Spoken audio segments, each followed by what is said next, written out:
Pemirsa, saya sekarang masih berada di Museum Sasmita Loka Ahmad Yani yang juga merupakan kediaman Jenderal Ahmad Yani pada malam hari itu. Nah, di belakang saya berdiri dengan tegak.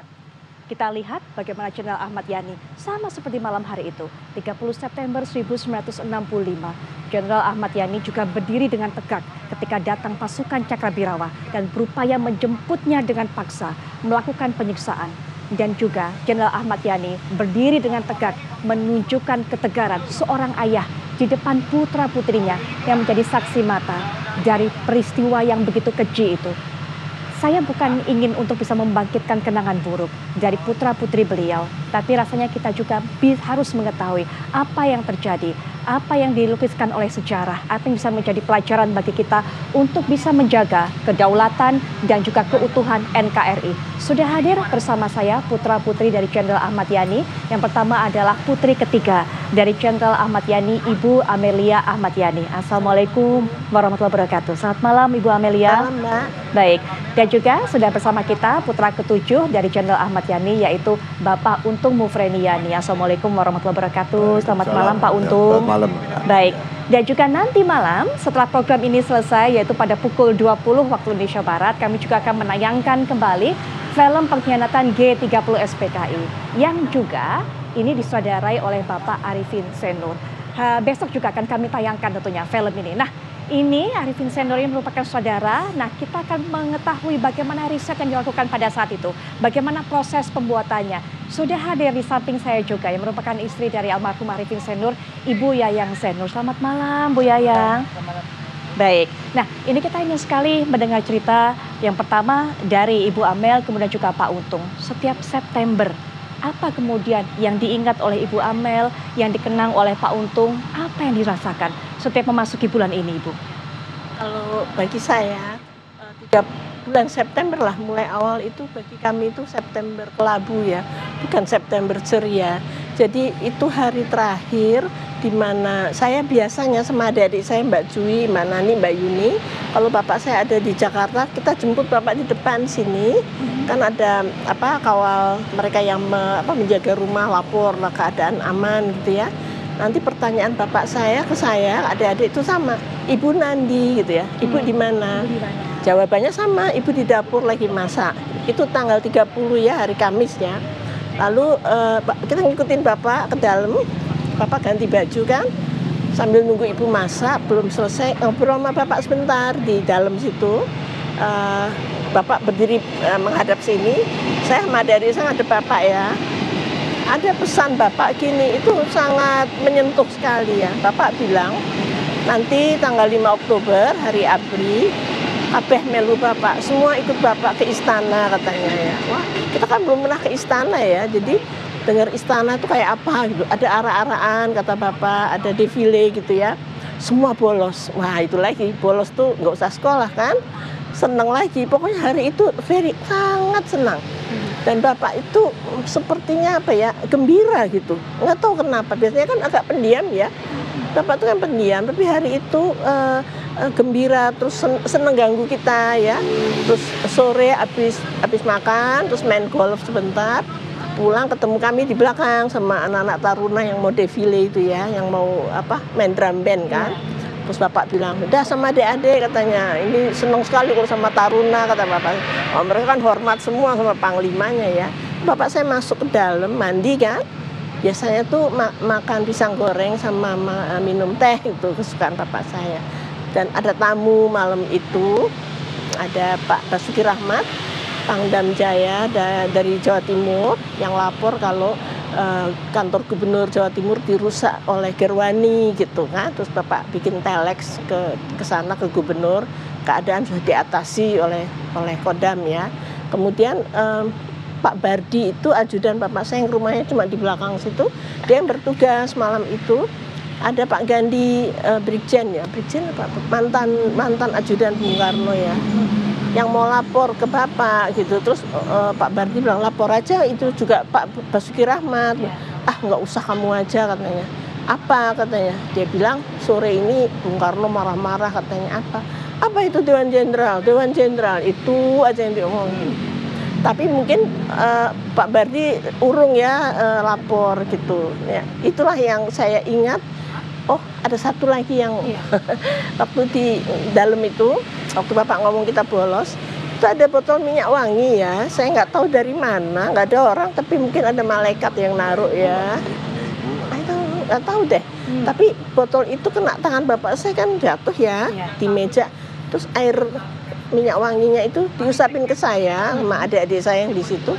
Dia bilang kalau ada yang nanya wanginya dari mana, bilangnya dari Bapak gitu. Harumnya itu dari mana, bilangnya dari Bapak. Itu yang saya pegang sampai hari ini. Baik, saya yakin baunya, harumnya pasti masih terasa. Bagaimana kemudian usapan dari ayahanda tercinta pada saat itu menyentuh kulit dari Ibu Amel begitu kan hingga saat di ini. Sini sama adik-adik saya berempat. Jadi mungkin saya paling banyak karena saya pertama ya. Ini terus itu kata-katanya cuma itu ucapan terakhir. Ucapan terakhir. Iya, wanginya dari mana bilang ya dari Bapak. Baik. Itu yang diingat ataupun juga momen terakhir Ibu Amel bersama dengan ayahanda. Bagaimana kemudian dengan Pak Untung? Tapi nanti ceritanya akan setelah jeda. Berikut ini kami sudah kembali saat lagi.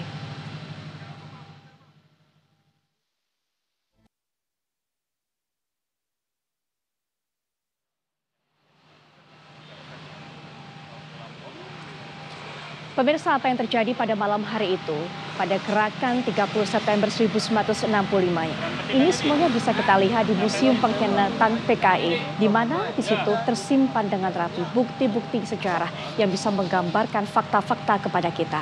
Nah, untuk bisa mengetahui apa saja yang ada dalam Museum Pengkhianatan PKI yang terletak di dalam kawasan dari Monumen Pancasila Sakti, kita akan ikuti laporan dari rekan kami Ken Ana berikut ini. Ya, baik Putri Viola dan juga pemirsa, apa kabar? Indonesia Malam hari ini spesial hadir untuk Anda. Kami akan ajak Anda untuk melihat kembali peristiwa bersejarah pemberontakan PKI yang pada saat itu puncaknya juga kita ketahui bersama berlangsung dari 30 September hingga 1 Oktober 1965. Dan Monumen Pancasila Sakti ini menjadi salah satu tanda ataupun juga saksi bisu apa saja yang terjadi pada saat itu. Dan malam hari ini saya tidak sendiri, saya sudah bersama dengan Letkol Edi Bawono, Kepala dari Monumen Pancasila Sakti. Selamat malam Pak Edi, sehat Pak? Sehat, Alhamdulillah Mbak. Pak Edi, terima kasih atas kesempatannya dan spesial Pak, hari ini kita hadir di Monumen Pancasila Sakti. Kita ingin tahu apa saja sih Pak yang ada di wilayah Monumen Pancasila Sakti ini? Ya baik, saya jelaskan sekilas Mbak ya. Jadi di area Monumen Pancasila Sakti ini nanti kita bisa lihat ada sumur maut, kemudian ada rumah penyiksaan, ada rumah yang dijadikan sebagai pos komando, ada rumah dapur umum yang ketiga rumah itu kita anggap sebagai rumah bersejarah Mbak ya. Kemudian di belakang kita ada Tugu Pahlawan Revolusi. Nanti di sebelah sana Mbak bisa melihat ada Museum Pengkhianatan PKI dan ada juga Museum Paseban atau Museum Diorama. Menarik, karena pasti setiap bagian itu bisa menjelaskan bagaimana kronologi ataupun rangkaian perjalanan pemberontakan PKI pada saat itu dan juga menjadi saksi dari lahirnya para pahlawan revolusi ini ya Pak Edi. Kalau begitu kita langsung saja Pak menuju ke lokasi yang pertama untuk melihat di sana. Pak Edi, bagian dari Monumen Pancasila Sakti ini yang nampaknya menarik juga dan mungkin menyimpan begitu banyak cerita. Ini rumah penyiksaan ya Pak Edi ya kalau kita lihat yang di belakang kita. Nah ini di belakang ada gambaran mengenai apa saja Pak, bisa diceritakan, dan bagian dari rumah penyiksaan ini ada berapa bagian Pak? Kalau dilihat kan ada yang tertutup dengan tembok putih, ada juga yang terbuat dari anyaman bambu. Ini sebenarnya dulu apa Pak Edi? Ya. Baik, ini adalah rumah yang kemudian dijadikan sebagai tempat penyiksaan pada saat terjadinya penculikan. Jadi yang menculik itu adalah pasukannya, mereka beri nama pasukan Pasopati. Setelah mereka membawa ke sini, sudah ditunggu oleh pasukan yang akan mengeksekusi, yaitu pasukan Gatot Kaca. Jadi di sini berbeda pasukannya. Jadi timnya beda nama pasukan, beda peran juga. Oke. Nah, kemudian menempatkan para perwira-perwira angkatan darat itu yang masih hidup, mereka tempatkan di teras rumah ini. Ada 4 orang ya Pak ya? Ada 4 orang yang masih hidup. Ada Majen S. Parman, Majen R. Suprapto di sebelah sana, Majen kami ulangi, Brigjen Sutoyo Sisomi Harajo, dan Letnan 1 Pierre Andreas Tendia. Oke. Nah ini penggambarannya. Di sini terdiri dari berbagai unsur pemberontak, dari kalangan PKI, dari kalangan organisasi massa di bawahnya, mungkin ini Gerwani ya, terus kemudian sukarelawan dan sukarelawatinya PKI yang sebelumnya sempat dilatih di tempat ini. Oke, nah dari proses penyiksaan ya Pak yang waktu itu dilakukan oleh para pasukan di sini. Ini kalau kita lihat kan settingannya ini ada yang kemudian di meja, ada yang menunggu di bangku seperti itu. Apa yang dilakukan pada saat itu Pak Edi? Ya, ini penggambarannya saat ini Majen S. Parman berada di depan meja ya. Di depan meja, beliau diinterogasi, kemudian diminta untuk menandatangani secari kertas. Secari kertas, kemungkinan itu ya, itu diminta untuk menandatangani pengakuan adanya Dewan Jenderal. Oke. Ya. Beliau diminta untuk menandatangani, namun beliau menolak. Ya. Beliau menolak, dipukul dan sebagainya, sampai beliau juga marah diperlakukan seperti itu ya. Kemudian beliau menendang mejanya sehingga kaki mejanya ini patah. Oke. Tidak Mejanya rata patah, meja mejanya ini. juga miring posisinya. Bukan berarti memang ini rusak, tapi memang pada waktu itu penggambarannya ditendang Oke. oleh kakinya Bapak Majen S. Parman sehingga kaki mejanya patah. Dan pada saat itu ini prosesnya terjadi sekitar pukul berapa, Pak Edi? Jadi setelah dibawa, setelah penculikan, kemudian proses seperti ini sudah menjelang pagi, Mbak, berarti ini, Mbak. Karena kan penculikan sudah tengah malam, sudah lewat jam 3 pagi, Mbak, ya. Kemungkinan sudah menjelang pagi juga ini. Atau bahkan mungkin sudah matahari sudah mulai terbit, Mbak. Rumah penyiksaan ini apakah memang dari awal adalah rumah penyiksaan atau ada fungsi lain yang sebenarnya digunakan sebelum ini, Pak? Oh iya, tadi saya belum menjelaskan itu, Mbak, ya. Jadi rumah ini sebenarnya rumah milik salah seorang simpatisan PKI. Oke. Namanya Bambang S. Harjono. Yang pada waktu itu dia menjadikan rumah ini adalah sekolah rakyat. Atau kalau sekarang SD. Apakah ini rumah replika atau memang ini adalah rumah asli seperti pada saat itu, Pak Edi? Ini rumah asli. Rumah aslinya, posisinya di sini, bentuk rumahnya memang seperti ini. Tapi yang jelas pasti pernah lah mengalami perbaikan, penggantian, dan sebagainya. Begitu ya, Ya, Pak? betul. Oke. Kita lihat ini kan dengan berdinding papan, kemudian bilik, pagar ini, Mbak, ya. Sampai ke sana semuanya masih bilik pagar. Terbagi dari beberapa bagian, ada teras, kemudian ada ruang tamu, ruang tengah yang dijadikan sebagai tempat belajar mengajar tadi sekolah rakyat. Di belakangnya ada kamar dan dapur. Dan dari sini kemudian jenazah dari para perwira dibuang ke sumur maut, yang mungkin orang juga banyak kenal sebagai lubang buaya. Gitu ya, Pak Edi ya. Kita akan cari tahu lagi, Pak, selanjutnya dan merangkai bagaimana perjalanan pada saat itu pemberontakan PKI dan juga kemudian lahirnya pahlawan revolusi yang selalu meninggalkan sejarah dan selalu kita kenang setiap tahunnya ya. Dan kita akan kembali lagi pemirsa di Apa Kabar Indonesia Malam untuk melihat bagaimana rangkaian pemberontakan PKI pada saat itu.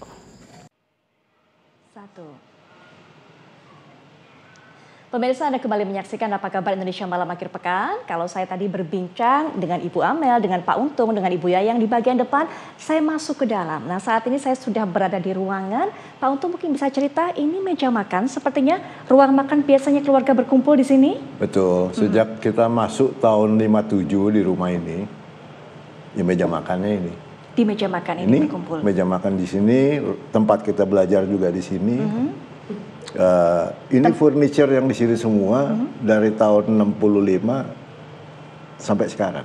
Nggak ada yang terganti, nggak. semuanya masih tetap ada di posisinya masing-masing. Jadi kursi ini, meja ini dulu yang diduduki oleh Pak Untung, oleh Ibu Amel pada saat itu. Pak Yani sini, Bapak di sini, Baik, Bapak Ibu bisa di sini. Ibu seberangnya. Iya. Yang besar-besar perempuan ujung-ujung, yang lainnya kalau saya di mana aja di bawah.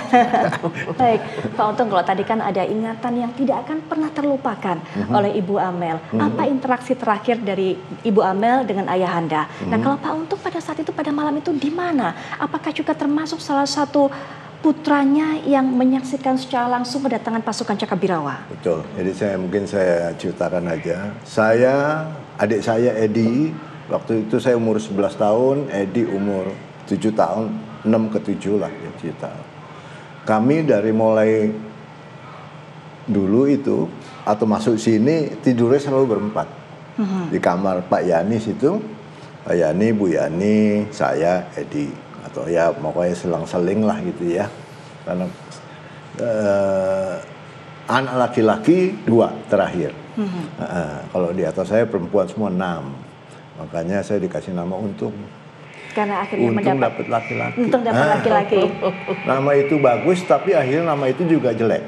Jeleknya karena? Jeleknya karena pemberontaknya namanya Letkol Untung. Ya. Sama lah dengan Untung Yani namanya. Nama adik saya Edi Yani. Edi Yani. Ini bukan kami yang cerita, bukan.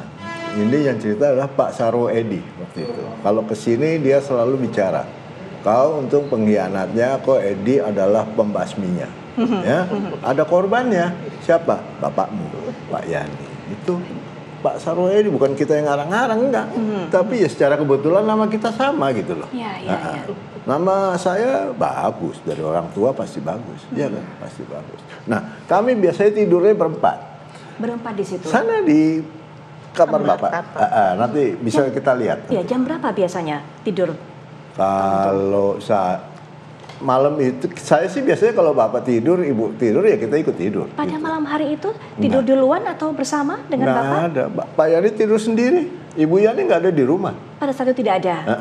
Ibu Yani izin sama Pak Yani bahwa dia tanggal 1 Oktober itu ulang tahun. 1 Oktober, ya 1 Oktober. Itu kejadiannya kan 1 Oktober tapi subuh, ya kan? Iya, betul. Nah, malam itu saya nggak tidur situ. Edi maupun saya nggak tidur situ karena nggak ada ibunya. Ya. Nah, kalau ada ibu kan pasti aman, kita tenang gitu kan. Ya, saya tidur sama kakak-kakak saya di kamar sebelah itu. Pak Yani tidur sendiri. Baik. Tuh. Dibangunin oleh Edi. Edi nyari ibunya pagi-pagi itu jam 4 setengah 5 dia nyari ibunya. Yang ketemu Cakrabirawa di belakang situ. Sudah ada di posisi di belakang? Di belakang Udah situ. masuk. Udah masuk. Jadi rumah ini sudah dikepung. Penjaganya yang 12 orang sudah dilucuti. Ya. Cakrabirawa masuk dari samping situ sama dari sini. Ini rumah dikunci. Pintu-pintu yang depannya dikunci. Tapi karena Ibu Yani pergi, biasanya yang belakang nggak dikunci. Baik. Itu ceritanya. Terus temulah Edi dengan Cakrabirawa ini di belakang. Kasih tahu, bangunin Bapak, dipanggil Presiden keadaan genting. Nah itu masuklah Edi, nggak tahu apa-apa dia masuk. Pak Yani masih tidur, itu juga nggak dikunci kamarnya. Ya. Nah, bangunin Pak bangun. Ini ceritanya Edi yang ngalamin itu, bangun. Nah, pas bilang bangun tuh, ono bahasa Jawa, ya kan? Ono apa isu-isu kok ono sing golei itu. Siapa yang datang tuh siapa? Siapa sing teko? Edi meskipun umur 6-7 tahun dia tahu Cakrabirawa, ya kan? Kami juga tahu itu Cakrabirawa. Bangunlah Pak Yani. Keluar, ditemuin itu Cakrabirawanya yang 5 orang Di pintu ini. buka pintu terus dia Yeah. keluar. Nah, saya bangun karena ada ribut-ribut kan. Baik. Ribut-ribut, Pak. Saya bukan sembunyi, saya berdiri aja di situ, berdiri di samping itu. Saya lihat terjadi pertengkaran antara Pak Yani sama ini yang datang sersan, kopral. Sersan dimarahin kopralnya pasti ngamuk, pasti marah kan, pasti dipukul lah istilahnya kayak gitu, tentara. Nah ini si kopralnya bentak-bentak, kopral bentak-bentak bintang 3, Menteri Panglima Angkatan Darat waktu itu, iya kan, dibentak-bentak sama kopral, mau mandi nggak boleh, mau cuci muka nggak boleh, ganti baju nggak boleh. Katanya dipanggil presiden, masa iya nggak ada presiden pakai piyama? Betul. Kan nggak masuk akal, logiknya nggak dapat lah itu. Nah, marahlah Pak Yani, dipukul lah salah satu Cakrabirawanya itu sampai jatuh ke belakang situ. Ya, dan itu tergambar di salah satu lukisan Nah, yang ada di rumah ini, pemirsa. Itu lukisan bukan abal-abal, itu yang saya tidak lihat, tapi yang lihat Edi yang lihat. Baik. Karena dia ada di belakang. Posisinya Bapak Untung atau Mas itu masih ada di sudut situ ya? Baik. Di sini. Di sini, oke, baik. Di situ. Dipukul sama Pak Yani, jatuh. Senjatanya diambil, cungnya itu diambil, tapi dilempar balik. Gitu kan? Dikembaliin lagi. Kau prajurit tahu apa? Nah, itu dia. Kau prajurit tahu apa? Bapak masuk, Tutup pintu. tutup pintu, ini pintu kaca, ini pintu kaca. Langsung yang satu, Giali, tembak bener Pak Yani, diberondong.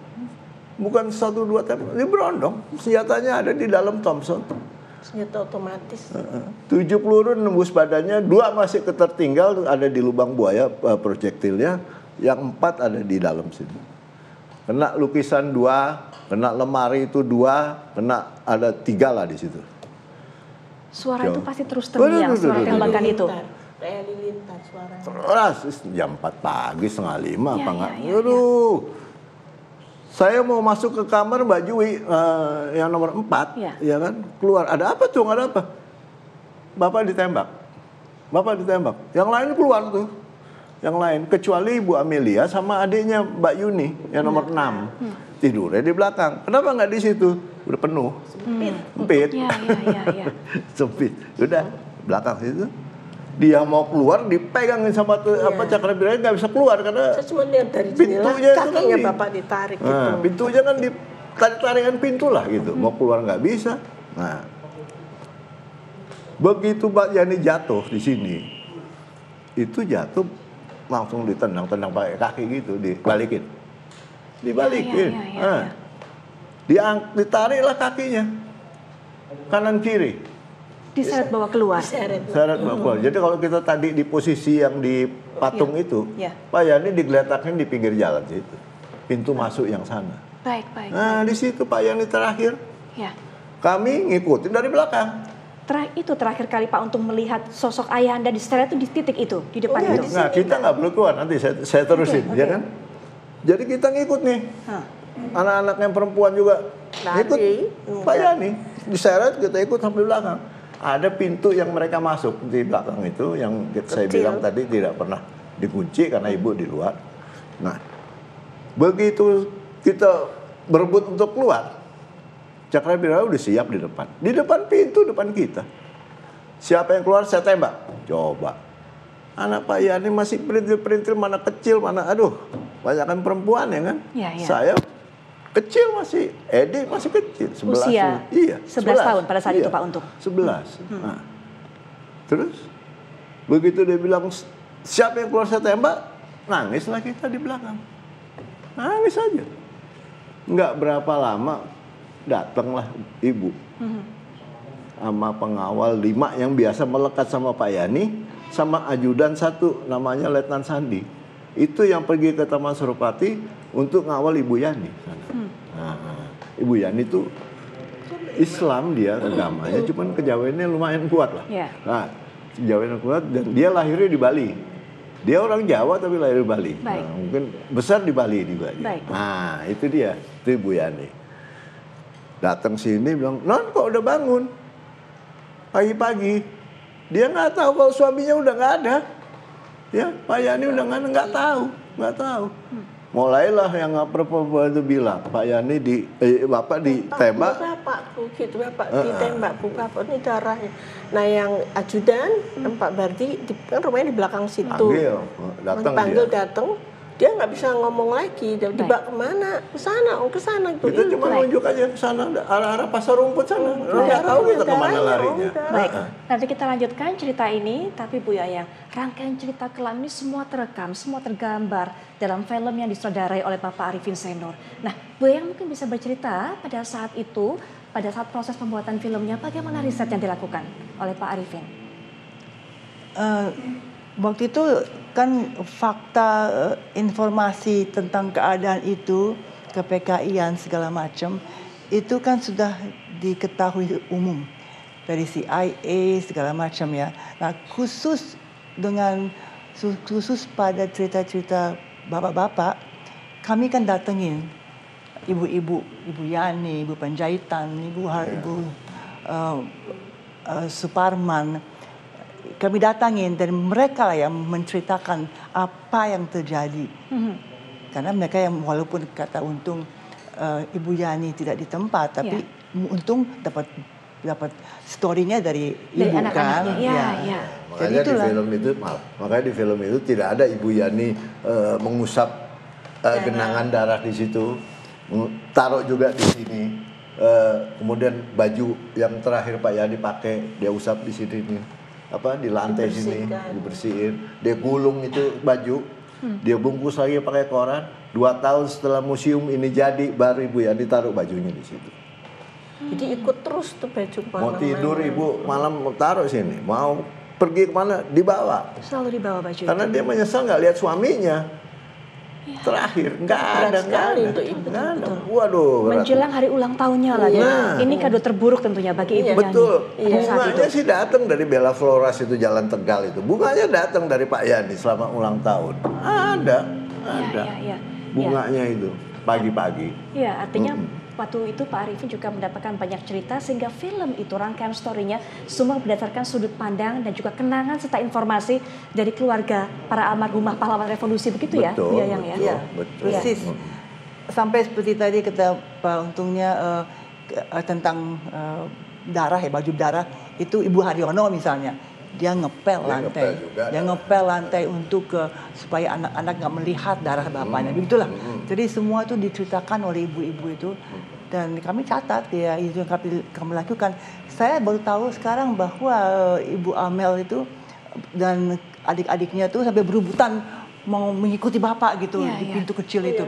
Kami nggak tahu itu. Kami nggak penuh mereka. Ya, kami nggak diceritakan. Kalau andai kata kami tahu, pasti kami juga akan menggambarkan itu. Ya, seperti ibu di sini juga. Itu ibu nggak mau memang. Saya nggak mau karena saya nggak lihat itu. Mengambil darah bapak, Iya. Darahnya masih ada situ. Masih ada di dalam baju yang terus dibawa oleh ibu. Iya. Ada situ. Baik. Nah, ada hambatan pada saat kemudian penulisan cerita ataupun juga proses penyutradaraan dari film ini pada saat itu, Bu Yayang? Ditulis oleh Pak Nugroho Noto Susanto yang ketika itu Menteri Pendidikan, ya.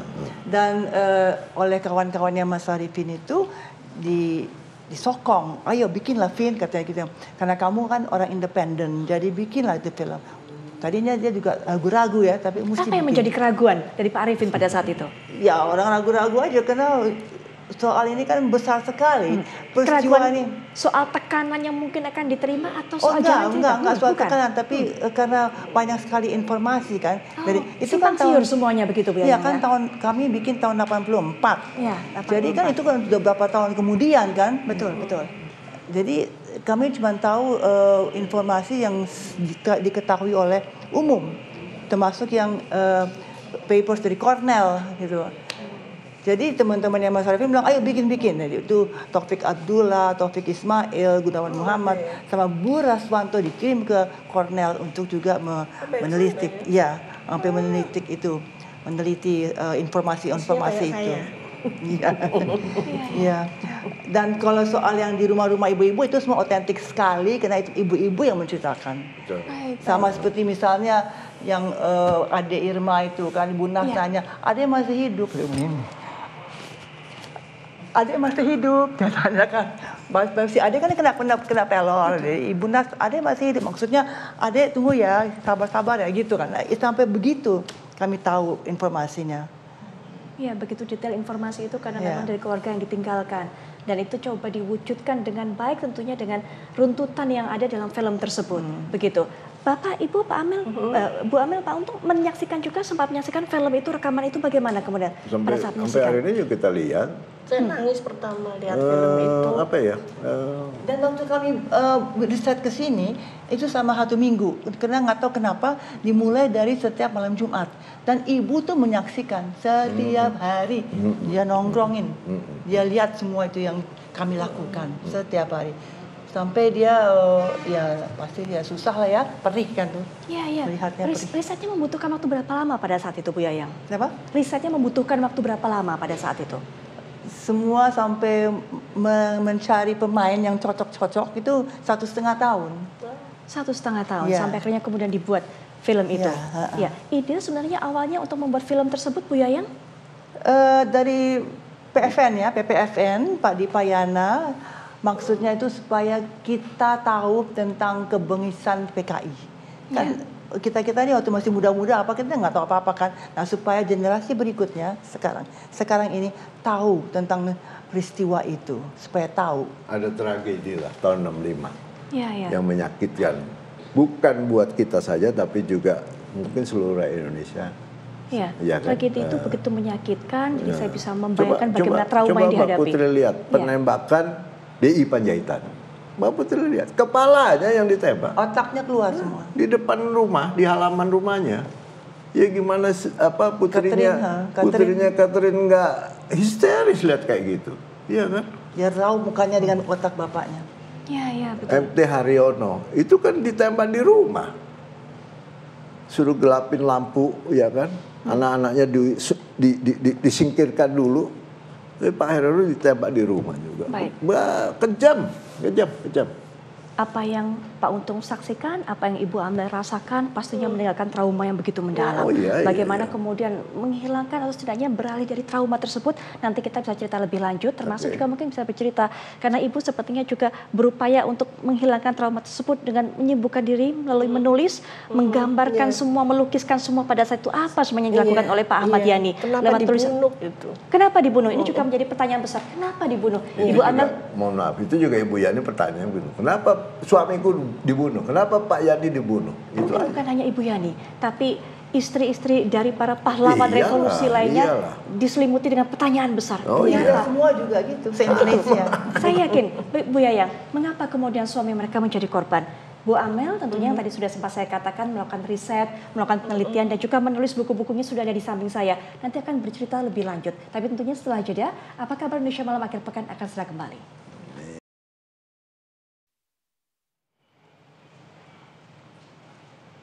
Berbicara mengenai G30 SPKI, tidak bisa melepaskan kita untuk bisa berbicara mengenai sebuah sumur berkedalaman 12 meter, diameternya 75 cm.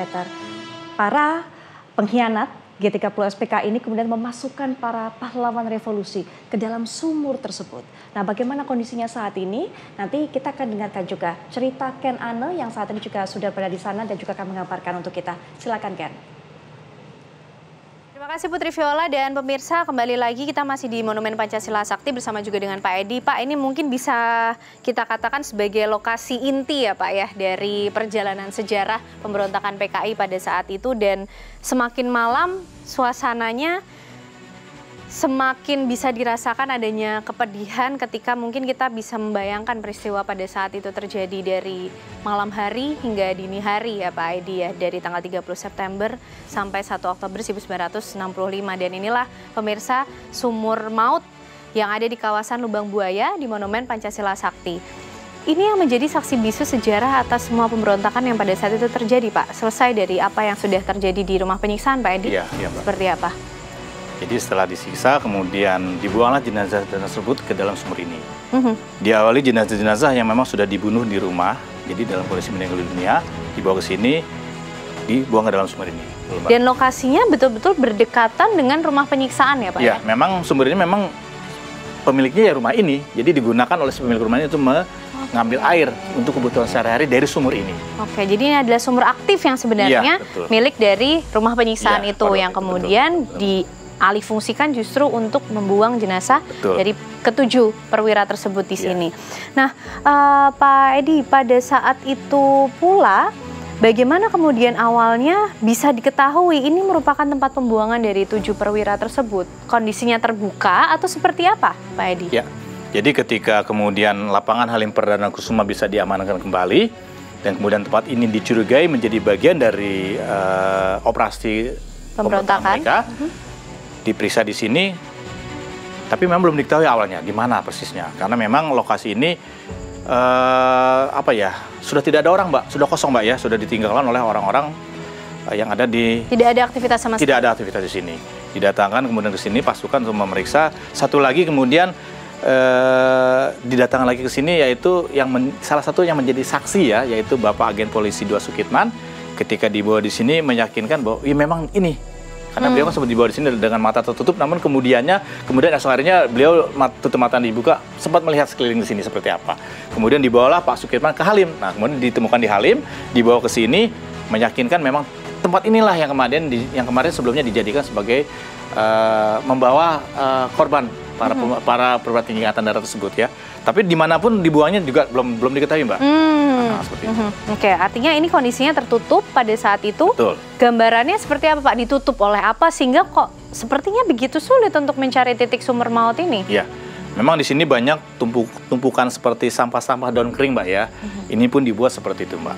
Nah, ketika kemudian pasukan memeriksa, menusuk-nusuk dengan kayu ataupun dengan senjata gitu Mbak ya, kok terasa di sini tanahnya lebih gembur gitu Mbak ya, seperti baru saja ada timbunan tanah, kemudian disebar daun-daun kering di atasnya, dan ada pohon pisang yang sudah besar, tapi dicurigai memang seperti baru ditanam karena tidak ada tunas-tunasnya di sekitarnya. Dicoba untuk dicabut pohon pisang tersebut, ternyata dia tidak sulit.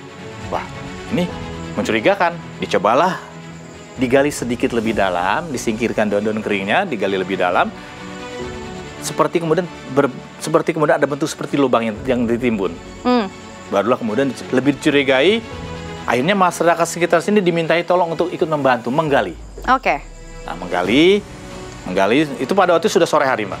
Sudah sore hari, kemudian hari berganti malam. Jadi digali terus dengan bantuan senter yang dibawa oleh pasukan. Dan alat yang terbatas begitu ya? Dan juga lampu Patromax, salah satu lampu Patromax diambil dari rumah di sebelah sini. Rumah milik masyarakat yang kita ketahui setelah itu yang dijadikan sebagai pos komando mereka. Salah satu lampu Patromax dibawa sini untuk membantu menerangi di sini. Digali. Sekali lagi dengan masyarakat sekitar sini ya, bergantian satu demi satu orang masuk, kemudian sekian. Jadi menggali tidak dengan alat tapi dengan tangan. Oke, Dengan bisa tangan, kita bayangkan bagaimana kesulitan dan tantangannya. Kalaupun pada pakai saat alat itu mungkin ya, Pak? kayu kecil dan sebagainya untuk mengorek-ngorek tanahnya, dan kemudian dimasukkan ke dalam embernya ditarik, terus seperti itu sampai kedalaman sekian meter, berganti orang Mbak ya. Mulai semakin dicurigai karena sudah mulai tercium bau dari sudah mulai tercium bau. Wah, ini semakin yakin sampai kemudian di kedalaman sekian meter. Yang menggali itu seperti menemukan sesuatu ya Mbak ya, yang dicurigai mungkin, mohon maaf, kaki gitu ya, kaki manusia. Akhirnya dia berteriak untuk diminta untuk naik ke atas. Nah, setelah itu penggalian dihentikan.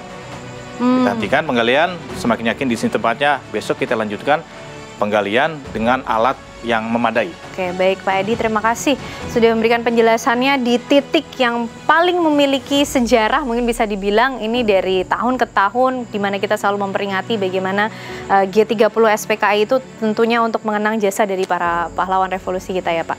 Baik, terima kasih Pak Edi, dan pemirsa kita juga masih ingin tahu di titik lainnya untuk melihat bagaimana rangkaian cerita pemberontakan aksi PKI pada saat itu.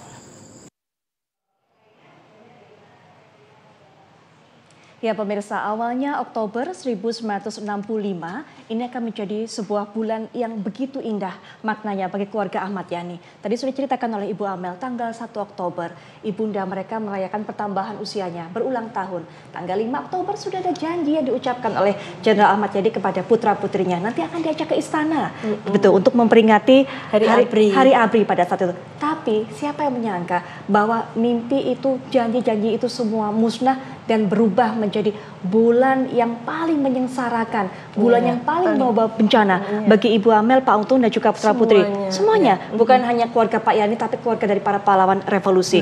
Setelah kita tadi mendengarkan apa yang terjadi di 30 September, hari-hari berikutnya Ibu.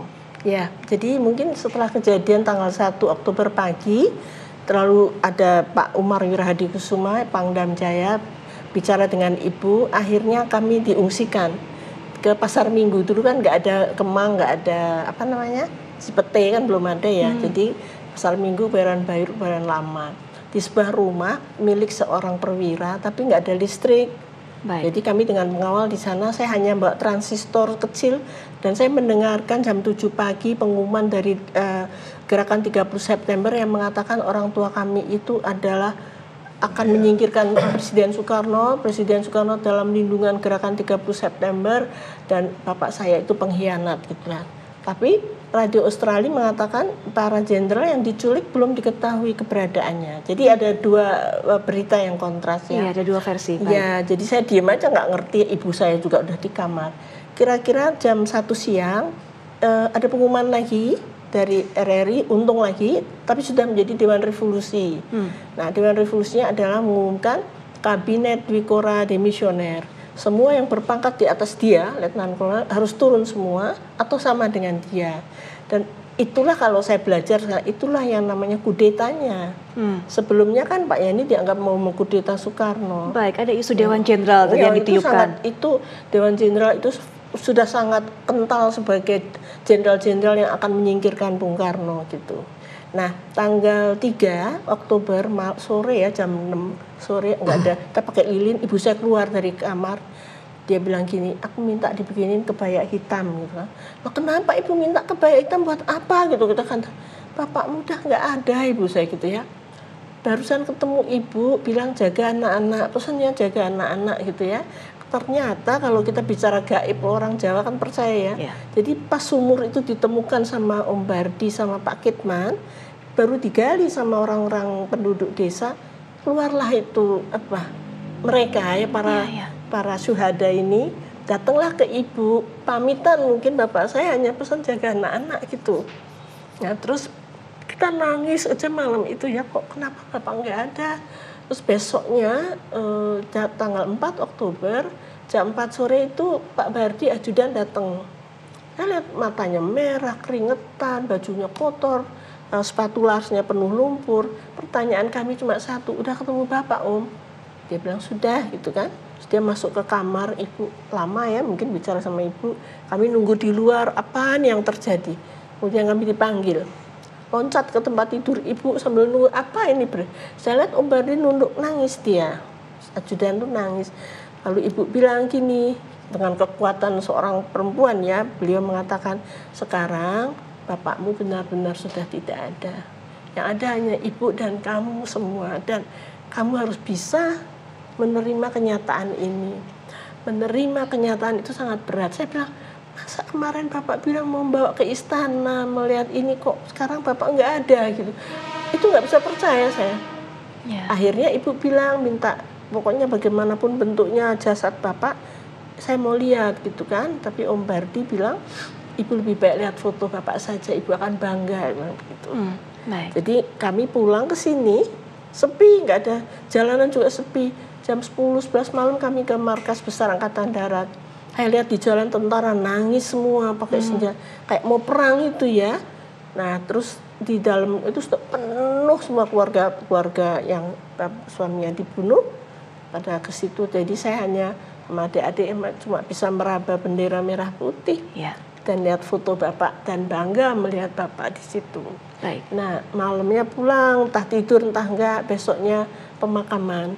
Nah itu sangat menyentuh karena ada kata-kata dari Pak Nasution yang mengatakan adik-adik saya ini, beliau mengatakan adik-adik saya ini sudah dibunuh dan difitnah. Dia bilang fitnah itu lebih kejam dari pembunuhan gitu ya. Dan kemudian ternyata benar diarak tuh, jadi peti-petinya di atas panser ya. 7 panser, 7 peti dikawal para jenderal senior-senior dan RPKAD. Terus kami mengikuti dari belakang. Perjalanannya itu 4 jam ke Taman Makam Pahlawan ya, isinya air mata aja sepanjang jalan itu ratusan ribu masyarakat mengantar bapak saya dan para pahlawan yang lain ke Taman Makam Pahlawan untuk dimakamkan dengan sempurna. Dan yang jadi inspektur upacaranya itu Subandrio, Baperdam 1 dan merangkap Menteri Luar Negeri yang nanti juga ditahan dia. Dan Bung Karno tidak ada. Terus dimakamkan dengan sempurna, ya sudah itu ya. Pulang ke sini dalam keadaan nggak tahu mau apa, blank semua. Terus tanggal 6 Oktober saya lihat TV ini, TV hitam putih, Bung Karno bersama dengan para wartawan, ketawa-ketawa sambil ngerokok, ketawa-ketawa loh, sambil ngerokok bilang, apa yang terjadi di Lubang Buaya adalah riak-riak kecil dalam revolusi. Berkata begitu dengan santai. Baik. Dan ketawa-ketawa. Ya, tahan dulu mungkin Bu Amel sampai di situ. Sebelum jeda tadi kita sudah dengarkan ada satu pertanyaan yang diluapkan oleh Ibu Amel. Kenapa ayah saya dibunuh? Tadi juga Pak Untung mengatakan, Ibu Yani bertanya-tanya. Ini juga mewakili pertanyaan keluarga dari para pahlawan revolusi. Kenapa suami tercinta saya dibunuh? Nanti Bu Amel akan bercerita lebih lanjut. Sudah ada data-data, buku-buku di sini. Nah, dengan data-data ini apakah kemudian film pengkhianatan G30 SPKI harusnya dibuat ulang? Nanti mungkin Bu Yayang juga bisa berikan pandangannya, pendapatnya, tapi setelah jeda kami sudah kembali saat lagi. Ya pemirsa, pertanyaan ini memang terus ada di benak dari keluarga yang ditinggalkan oleh para pahlawan revolusi. Mengapa kemudian ayahanda tercinta kami ini dibunuh? Nah ini mungkin Bu Amel berdasarkan dari saya lihat sendiri di depan saya ini adalah buku-buku yang langsung ditulis, bahkan tulisan tangan dari ayahanda tercinta, dari Jenderal Ahmad Yani. Nah apa kemudian yang Ibu baca, kemudian yang Ibu ketahui dari hasil semua catatan yang begitu rapi tertulis dari Pak Yani ini? Ya, jadi karena ibu saya selalu tanya kalau makan siang, kenapa bapakmu dibunuh? Nah, jadi saya mikir kenapa gitu. Nah dari situ saya mulai membuka semua agenda beliau ya. Di sini ada tentang rapat Dewan General yang dijadikan oleh Politbiro Komite Sentral PKI sebagai dokumen propaganda. Mereka kan istilahnya propaganda ya. Kemudian Dewan Jenderal akan mengambil alih. Kemudian dari Aidit sendiri dia memberikan selalu kepada perwira-perwira muda itu bahwa jenderal-jenderal Pentagon yang berkulit sawo matang adalah pengkhianat karena tidak menyetujui gagasan dari pemimpin besar revolusi gitu kan, ada kan kayak Gonevo dan sebagainya itu. Kemudian dokumen Gilchrist yang mengatakan our local army friends, itu sebenarnya Gilchrist itu simple, saya cari di mana-mana nggak ada tentang our local army friends. Ternyata Bapak saya duduk di sini siang-siang ya, kemarin tuh ke kedutaan Inggris dibakar oleh massa PKI ya. Kemudian Bapak saya menyelamatkan dubes dan seluruh stafnya kan. Berterima kasihlah sang Pak Duta besar ini dan mengirim bunga ke Bapak saya dan ada kata-kata begini, terima kasih dari saya seorang Nekolim gitu. Terus Gilchrist gitu. Bapak saya cerita sama Ibu sambil ketawa. Tapi secari kertas kecil pun akan dijadikan propaganda. Seolah-olah Army dan Inggris dan Amerika itu sudah bersama-sama mau menyingkirkan Bung Karno gitu. Nah, dokumen itu akhirnya menjadi dokumen yang otentik yang dibaca oleh Soekarno. Beliau tanya Pak Yani bilang itu tidak ada yang namanya Dewan Jenderal karena memang hanya kenaikan pangkat. Tapi Bapak saya kan dia witty ya, orangnya itu pinter gitu kan. Nulisnya gini, notulensi rapat Dewan Jenderal. Padahal ini cuma tentang Dewan Jenderal. Cuman saya di sini ada salah satu nama Kolonel Latif yang tidak disetujui naik pangkat. Feeling saya, ini saya loh ya pribadi, dia mungkin sebel sama Pak Yani kok saya nggak dibantu. Nah, dialah yang membawa ini kata-kata Dewan Jenderal ini ke CCPKI Politbironya. Digaraplah oleh Syam Kumarusaman, Nyoto dan orang-orang PKI yang memang pandai-pandai mereka ya. Dan menjadi dokumen yang seolah-olah itu benar sekali gitu. Nah, karena Bapak saya selalu dipojokkan, waktu itu kan Dwi Korah, Ganyang Malaysia, Bung Karno kan pidatonya gini, kita belum makan batu gitu kan. Makannya bulgur waktu itu, makan ternak ya. Nah, tapi di sini Bapak saya bicara sama Bung Karno, saya tulis lagi supaya jelas ya, bahwa Bapak saya mengatakan kami selalu diisukan akan menyingkirkan presiden. Info tersebut disampaikan kepada Bapak Presiden bahwa Angkatan Darat akan kup, akan ini dan itu. Lama-lama Bapak Presiden mendengar soal ini juga mulai percaya. Inilah yang saya garis bawahi Mbak. Dari sini nanti saya terus menyusuri sampai BAP-nya Latif. Siapa saja sih yang dituju sama mereka Dewan Jenderal itu adalah ini pejabat teras Angkatan Darat. Pejabat teras. Jadi kalau orang bilang kok Pak Harto nggak ada di list. Di list itu ada satu lagi nama Sukendro yang rumahnya di situ Lembang itu. Bapak saya sering ngomong Pak Kendro, tapi saya nggak tahu beliau itu siapa, tapi tentara. Tapi dia nggak diambil, nggak diculik. Mungkin penculik mereka udah kesiangan karena waktu di sini udah 4:30 kan. Kesana lagi udah jam 6, 6:30 mungkin. Nah, di sini Bapak saya juga bilang kepada Bung Karno ya. Dia bilang saya kira bukti-bukti ketaatan TNI sudah cukup diberikan terhadap setiap penyelewengan dari tujuan nasional dari manapun datangnya telah dan akan kita hadapi. Nah, itulah Angkatan Darat. Makanya waktu si Untung bilang Dewan Revolusi mengatakan demisioner, dia menggugat dia mengatakan dia yang mengkudeta, Pak Harto langsung ambil alih kan. Beliau panggil Pak Sarwo Edi, ambil itu telekomunikasi dan RRI. Jadi perintah langsung gitu. Itu makanya di sini dikatakan telah dan akan kita hadapi. Karena mereka ini orang-orang yang dari perjuangan revolusi tahun 1942-45 bersama-sama Pak Harto, Pak Yani, Pak Sarwo Edi ya, Pak Dirman. Mereka kan mengusir sekutu bersama-sama, nggak nyomongin diri. Oh dulu saya ini loh, nggak kayak orang sekarang lah. Ya. Dulu tuh diam tapi berbuat. Demi negara kan. Ya. Dengan adanya semua catatan-catatan ini, Pak Untung yang merasakan, Bu Amel juga yang mengetahui sendiri, bahkan juga melakukan penelusuran. Bagaimana Pak Untung kemudian dengan apa yang kita ketahui baru saja adalah dicabutnya TAP MPR nomor 33 yang juga ini menggambarkan siapa saja pada saat itu yang terlibat dalam G30 SPKI, Pak Untung. Mengenai TAP MPR nomor 33 ya. Kalau kami, saya pribadi maupun kakak-kakak saya juga hanya berpegang pada buku ini aja. Bahwa Soekarno, kalau saya bilang Soekarno adalah simpatisan PKI, ya. Kalau saya Tapi bilang terlibat. kalau Ibu Amelia bilang itu adalah Pak Soekarno ada terlibat. Memang di sini Karena ada beliau clash kan Panglima antara tertinggi ABRI. Masa Panglima tertinggi ABRI Nggak tahu. nggak berbuat apa-apa? Panglimanya diculik, dibunuh, diem aja. Malah beliau ada di Halim bersama Pak Parjo dari Dewan Revolusi. Itu namanya Senko, itu Sentral apa namanya, Senko, Sentral Komite 1. Nanti yang 2 tuh Gedung Penas. Jadi mereka berhubungan begitu.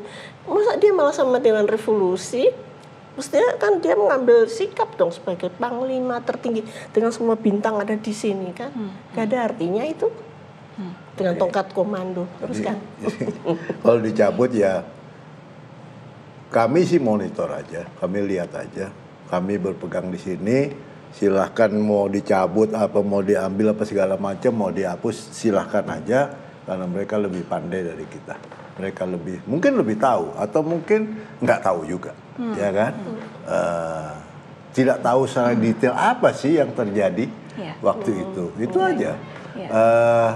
Kalau melihat TAP MPR atau sih Kepres apa sih? Inpres udah kena kita juga. Nggak jalan. Sudah kena kita. Udah kita ajuin salah kamar katanya. Itu 6 bulan kita tunggu.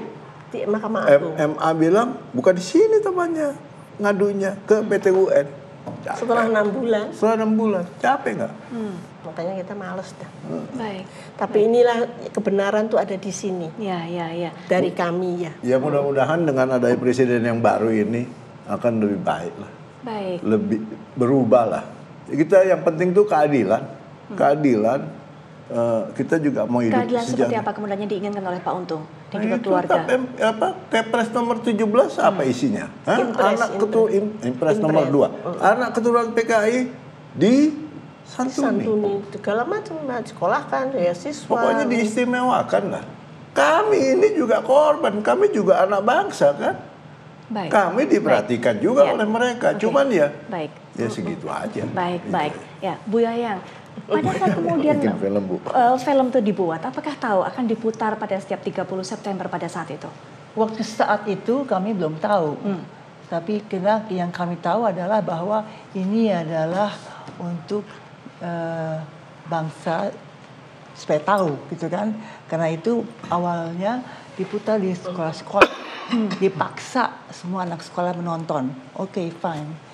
Tapi sekarang setelah itu diputar terus, ya nggak apa-apa juga. Dipaksa Ibu ya. Ini maksud anak sekolah ya. Anak sekolah wajib. Kalau paksa tuh gua nggak mau. Didorong masuk situ bioskop. Gitu dong. Bukan dipaksa. Enggak, kita tidak maksa, ya kan? Orang ada Impres, Kepres kita juga nggak maksa juga. Nggak minta ini lebih bagus kita, ya. Kami sudah menderita lama, Pak. Kami melihat ayah kami dibunuh di sini maupun di rumah orang diseret-seret, nggak ada perikemanusiaan. Apa yang terjadi di Lubang Buaya nggak tahu kita. Ya, mohon maaf nih, saya kadang-kadang suka emosi nih. Di Lubang Buaya, ya kan? Yang tahu siapa? Pak Kitman. Siapa tahu Pak Kitman? Itu seorang polisi perintis yang ditangkap di depan rumahnya Pak Panjaitan, ditutup matanya, dibawa ke sana. Itu malaikatnya. Aduh. Baik. Dialah yang cerita. Itulah saksi hidup. Karena ada yang ngomong nggak ada apa-apain kok. Baik. Ya. Baik. Ya, terakhir mungkin juga dari Bu Yayang. Apa yang diharapkan dengan kemudian film ini dilihat kembali oleh semua masyarakat pada setiap tahunnya? Baik, itu bagus sekali supaya kita semua sampai generasi berikutnya tuh tahu apa yang terjadi. Karena itu suatu peristiwa yang penting sekali. Itu sejarah. Baik. Cocok itu sejarah. Emang sejarah jangan dihilangkan lah, itu sejarah. Itu terbentuknya NKRI itu sejarahnya. Perlu mungkin yang dibuat kembali film tersebut? Nggak tahu ya, terserah ya. Itu nggak gampang loh bikin itu. Tapi kalau mau dibikin lagi versi lain atau diulang lagi atau tambah-tambah info, ya bisa saja. Nggak, karena itu film pernah mau dibikin lagi, Pak Presiden kita bilang itu untuk anak-anak nggak cocok karena kelihatan sadis. Ya itulah kesadisannya. Ya, itulah yang terjadi. Itu yang terjadi. Ngawur. Kan dipotong, sudah gugur masih dipotong kepalanya, jadi terlepas, tapi masih ada nyambung di tulang belakang. Bukan kita yang bilang, si KKO. pengambil marinir itulah yang bilang. Baik, Pak Untung, Bu Amel, terima kasih sudah berbagi cerita dengan kami sehingga masyarakat yang menyaksikan juga mengetahui dengan pasti apa yang terjadi pada saat itu. Banyak sekali putar-balikan sejarah, tapi kita pada malam hari ini catatan-catatan ini yang menjadi bukti nyata. Bu Yayan juga terima kasih sudah bercerita mengenai proses pembuatan filmnya yang juga ditayangkan saat ini setiap tahun. Masyarakat juga bisa menyaksikan, di TV One juga Anda bisa menyaksikannya. Sekali lagi terima kasih pada para narasumber. Dan kami juga masih memiliki sajian karena Anda masih akan mengantar Anda untuk bisa melihat gambar-gambar apa yang tersaji maksudnya di diorama yang ada di Museum Pengkhianatan PKI. Silakan, Ken.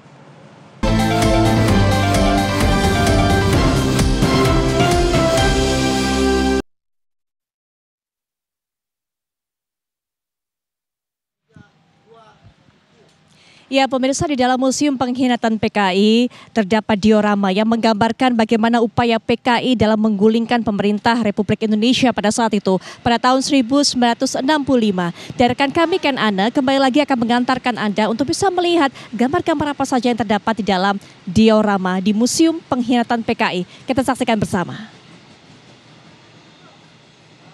Terima kasih Putri Viola, dan pemirsa, kami masih akan mengajak Anda untuk melihat bagaimana perjalanan lebih lengkap lagi mengenai pemberontakan PKI pada masa itu bersama dengan Letkol Edi Bawono, Kepala Monumen Pancasila Sakti. Pak Edi, kalau kita melihat ini di belakang kita nampaknya sudah cukup banyak diorama yang sepertinya bisa menunjukkan bagaimana aksi pemberontakan PKI pada saat itu. Nah, ini bisa dijelaskan kita sedang berada di area apa sih Pak Edi? Baik. Kita sekarang berada di area yang dulu kita beri nama Museum Diorama Monumen Pancasila Sakti, tapi sekarang lebih dikenal dengan Museum Paseban. Jadi ini masuk dalam area Monumen Pancasila Sakti. Nah, di dalam museum ini terdapat 16 diorama yang menggambarkan sebelum, saat, dan setelah kejadian pemberontakan G30 PKI. Seluruhnya ada 16 diorama di sini. Ada 16 diorama, dan itu semua bisa merangkai dan menunjukkan bagaimana aksi pemberontakan yang dilakukan PKI pada saat itu ya Pak ya. Termasuk yang di belakang kita ini ya Pak ya, nampaknya cukup begitu banyak. Mungkin bisa dijelaskan Pak Edi, mulai dari perjalanannya seperti apa dari diorama ke diorama lainnya? Baik. Jadi kita awali dengan diorama pada saat tokoh-tokoh PKI melakukan rapat-rapat persiapan pemberontakan ini pada saat mereka melakukan latihan kemiliteran yang dilaksanakan oleh sukarelawan dan sukarelawati PKI. Kemudian kita lanjut lagi, di sini diorama menggambarkan pada saat jenazah-jenazah para perwira Angkatan Darat yang menjadi korban pemberontakan G30 PKI yang dimasukkan ke dalam sumur. Yang tadi sama-sama sudah kita lihat semua. Baik. Ini berlanjut pada saat itu. Kemudian peristiwa berikutnya yang juga tidak kalah menarik perhatian, Pak Edi. Ya, pada saat ini ya di dalam diorama ini menggambarkan pengamanan kembali Lanuma Halim Perdana Kusuma yang memang sebelumnya ada sempat dikuasai oleh pasukan yang ya bisa dikatakan mendukung pemberontakan, yaitu yang dikirim dari Jawa Tengah, yaitu pasukan Batalion 454 di Ponorogo. Tapi memang barangkali ada kesalahpahaman ya. Mereka pun sebenarnya tidak tahu barangkali ya ketika mereka dikirim di sini untuk apa. Tapi ternyata digunakan oleh PKI untuk mendukung gerakan tersebut.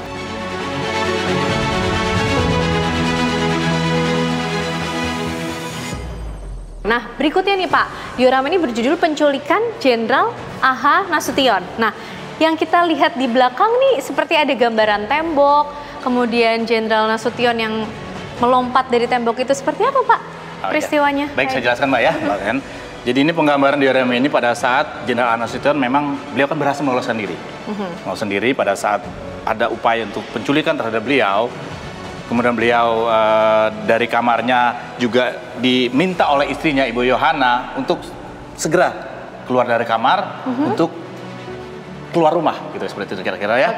Nah, kebetulan pada saat itu memang rumahnya Bapak Jenderal Nasution itu bersebelahan dengan Kedutaan Besar Irak yang ada dinding pembatas, tembok pembatas. Jadi beliau kemudian melompat ke tembok pagar rumah pembatas ke sebelahnya yang Kedutaan Besar Irak itu saya sampaikan. Lokasi kediaman dari Jenderal A.H. Nasution ini berarti begitu dekat di lokasi atau di alamat mana itu Pak? Ya, lokasinya itu di Jalan Teguh Umar, Jakarta Pusat. Ya, di Jalan Teguh Umar, Jakarta Pusat. Memang sebelahnya kebetulan pada saat itu memang Kedubes Irak.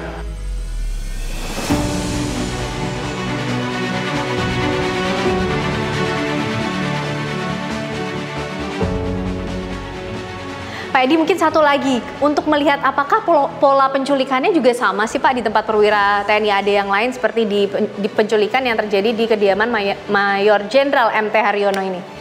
Ya, kurang lebihnya hampir mirip Mbak ya. Tapi yang ini juga kebetulan sudah meninggal, jadi sudah ditembak di rumahnya. Bapak Majen MT Haryono ini ditembak di rumahnya, jadi si para penculik ini sampai ke dalam kamar. Ini di dalam kamar Bapak Majen MT Haryono, kemudian beliau melihat ada sekiranya situasi yang buruk gitu ya, kemudian beliau berusaha untuk mematikan lampu kamar.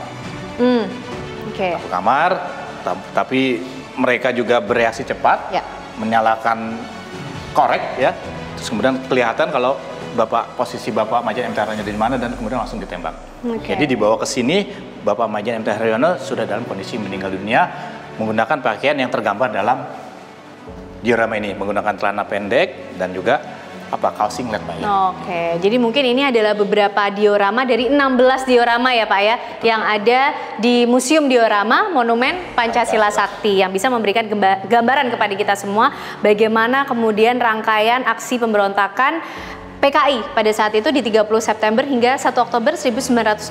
Tadi dari awal kita sudah lihat bagaimana rapat pemberontakan dimulai ya Pak, perencanaan, kemudian latihan untuk sukarelawan-sukarelawati, kemudian ada pembuangan jenazah di Sumur Maut hingga dipindahkan ke TMP Kalibata, dan juga menggambarkan kepada kita semua bagaimana pada saat itu kondisi situasi penculikan di kediaman para perwira TNI AD. Terima kasih Letkol Edi Bawono, Kepala Monumen Pancasila Sakti, sudah terus memberikan informasi dan edukasi kepada kita Pak mengenai bagaimana aksi pemberontakan PKI pada masa itu. Sama-sama Mbak ya. Ya, dan pemirsa Apa Kabar Indonesia Malam tentu masih akan kembali untuk Anda bersama juga dengan Putri. Ya, terima kasih Kenana yang sudah mengajak kita berkeliling ke Museum Pengkhianatan PKI yang ada di dalam dari kawasan Monumen Pancasila Sakti. Tadi juga di sini di Museum Ahmad Yani saya sudah berbincang-bincang dengan putra-putri dari Jenderal Ahmad Yani, mengetahui apa yang menjadi harapan mereka. Ingin keadilan itu pasti, dan juga tadi kita sudah dengarkan bagaimana harapan dari Ibu Yayang Senur bahwa kita semua bisa menyaksikan film mengenai pengkhianatan G30 SPKI yang memang kami tayangkan setiap tahunnya untuk berkaca, untuk belajar kembali dari sejarah pahit yang pernah terjadi di bumi Pertiwi. Dan saya Putri Vio akan langsung saja mengajak Anda kembali ke studio bersama Agita Malika. Silakan Agita.